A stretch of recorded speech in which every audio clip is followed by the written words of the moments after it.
जय श्री कृष्णा। राधे राधे दोस्तों, स्वागत है आपका अपने चैनल भक्ति ज्ञान मार्ग में।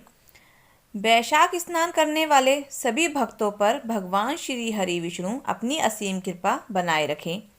वैशाख माह को हमारे सनातन धर्म में बहुत ही अधिक महत्व दिया गया है। पौराणिक मान्यता के अनुसार वैशाख माह में स्नान करने से और भगवान श्री हरि की भगवान की पूजा करने से हमें अनंत फलों की प्राप्ति होती है। तो आज मैं आपके लिए लेकर आई हूँ बहुत ही सुंदर एक कथा।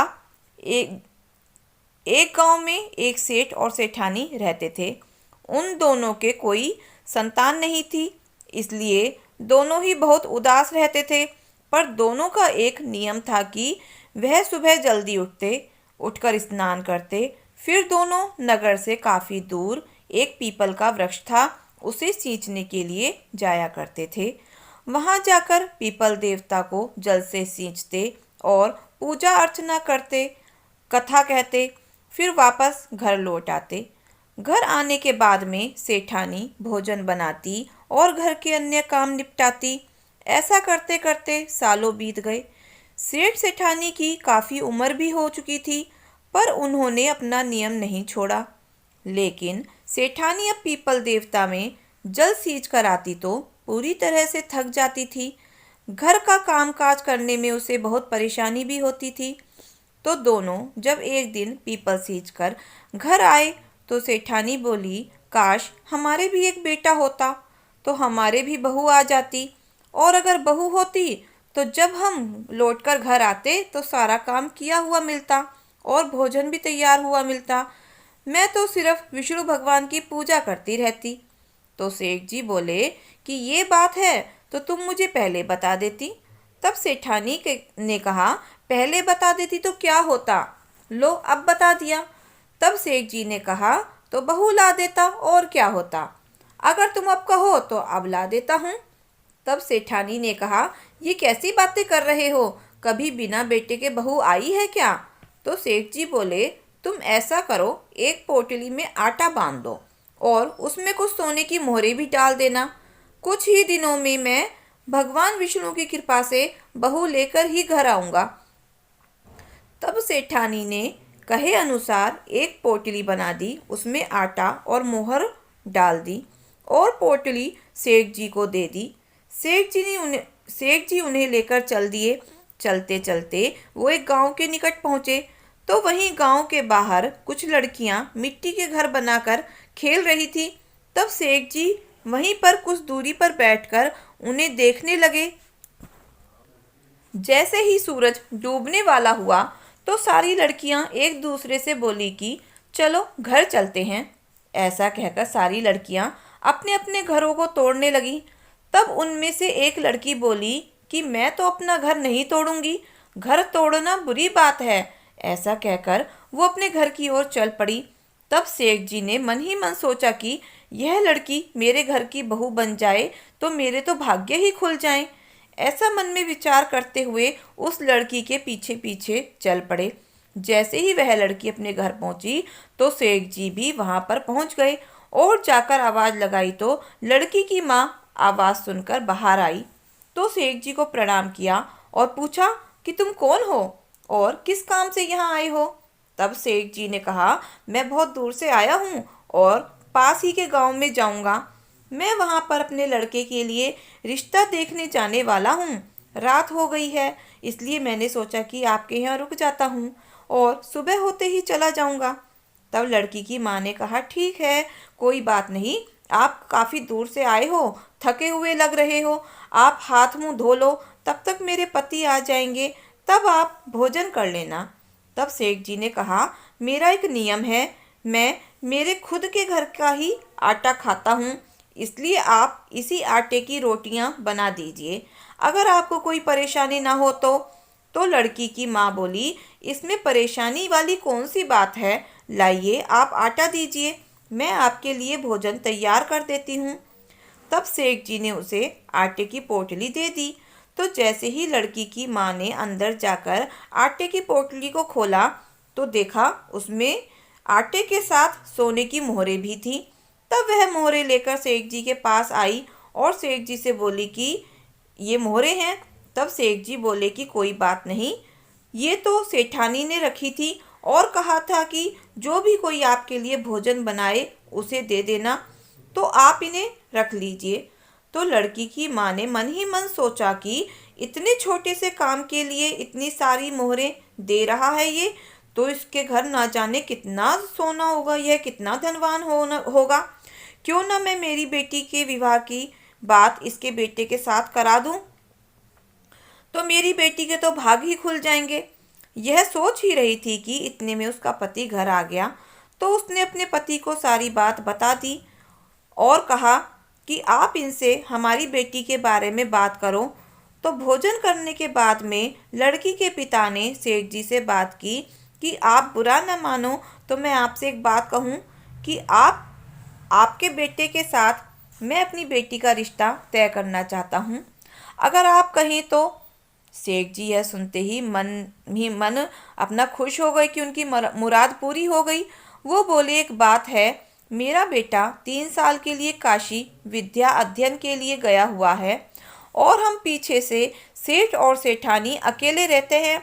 सेठानी जी का घर में अकेले बिल्कुल भी मन नहीं लगता है, इसलिए मैंने सोचा कि पहले बेटे का विवाह कर लेता हूँ, तो बहू आ जाएगी, घर में रौनक हो जाएगी, जिससे सेठानी का मन भी लगा रहेगा। इतने में 3 साल बीत जाएंगे और बेटा घर आ जाएगा। यह सुनकर लड़की के पिता ने कहा, जब लड़का यहाँ पर नहीं है तो तुम शादी कैसे करोगे?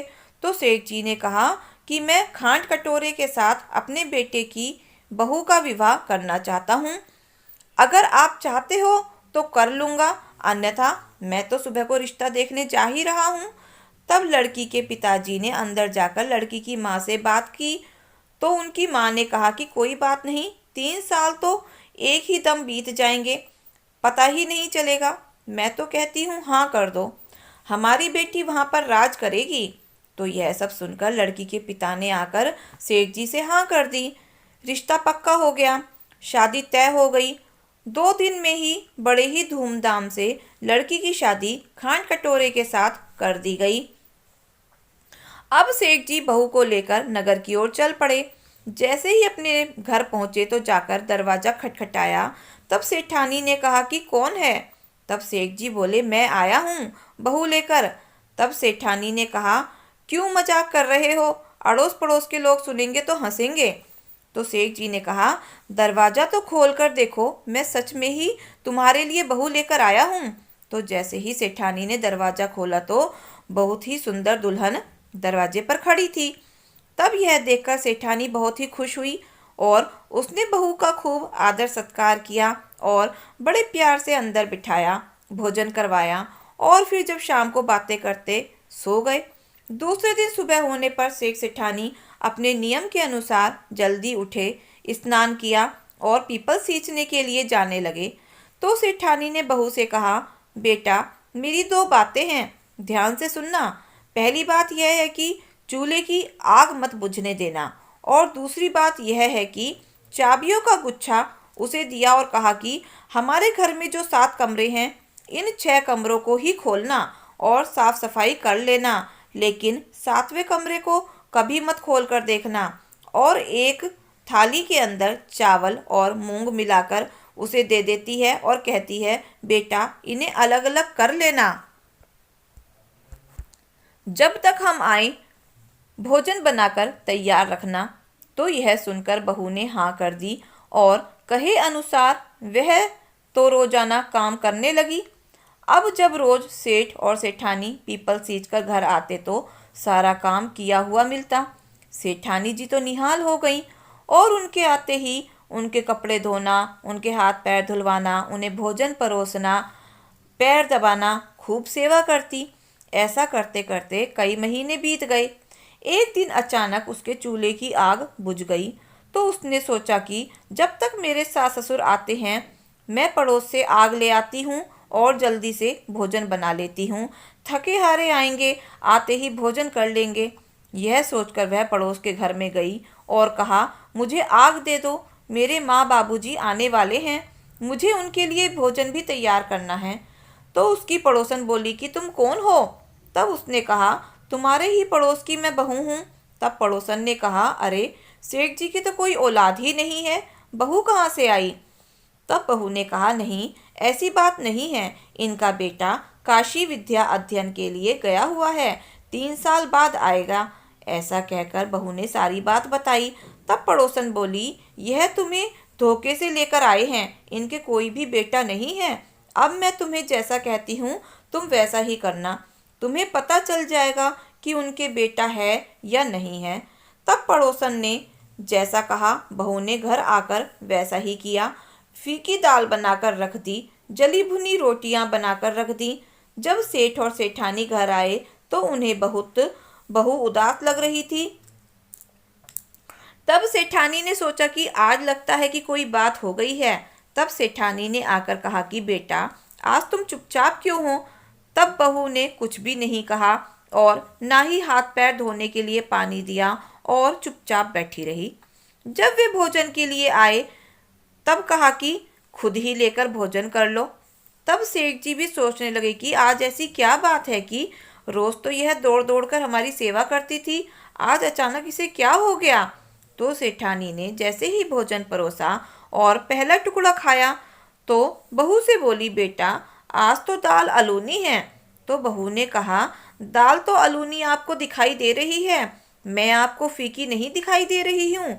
आपका बेटा है ही नहीं, आप मुझे झूठ बोलकर यहाँ लेकर आए हैं। यह कहकर वह जोर जोर से रोने लगी।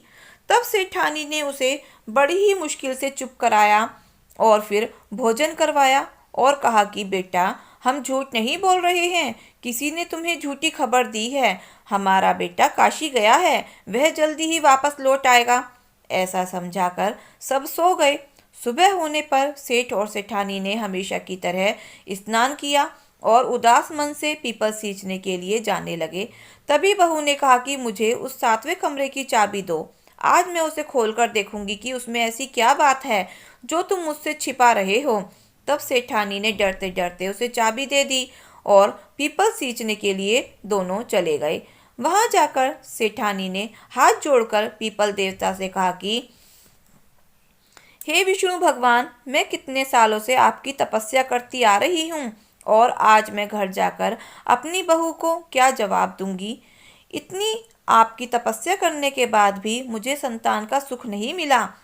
ऐसा कहकर सेठ और सेठानी उदास मन से ही घर की ओर वापस चल दिए और उधर पीछे से बहू ने सास ससुर के जाते ही उस कमरे को खोलकर देखा तो देखती क्या है, उस कमरे में एक पीपल का पेड़ है, उसके नीचे एक नौजवान सो रहा है। तब वह उसके पास गई और पूछा कि तुम कौन हो? उसने कहा कि मैं सेठ और सेठानी का बेटा हूँ, विष्णु भगवान ने मुझे यहाँ भेजा है।